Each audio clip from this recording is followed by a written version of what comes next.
CD2, Track 35. Mr. Sherlock Holmes, I must ask you first, how is it that you have the same name as Sherlock Holmes, the great detective from London? Please, call me Holmes. That's what my friends and family call me. Well, you see, my parents were great fans of the original Conan Doyle stories. They were the kind of parents who would spend hours reading to me.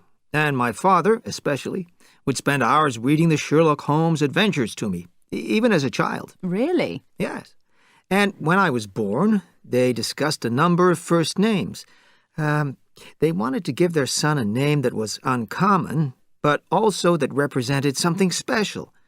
They didn't take long to decide on Sherlock Holmes, as he was their favorite literary figure. And they knew no one would forget me once they'd heard my name.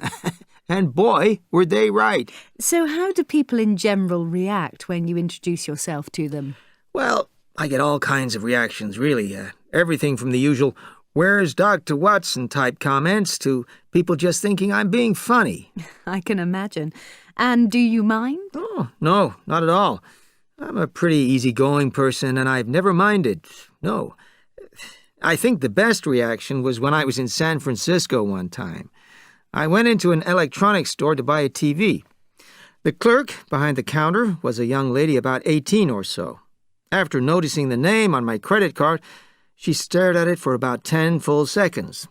Then she slowly lifted her face to look at me, and she said, in all sincerity, "I didn't know you were real. Wait till I tell my friends I saw the real Sherlock Holmes." No. Yes. It may sound far-fetched, but it's absolutely true. You could have knocked her over with a feather. The expression on her face was as if she'd seen a ghost. It was very amusing. Given your name, do you feel that you have any special talent or ability to solve mysteries in everyday life?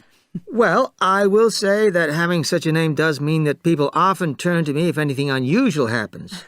For example, if I'm watching TV with a friend or family member and a magician comes on and does some kind of trick, all eyes turn to me to explain how it's done. Really? How funny.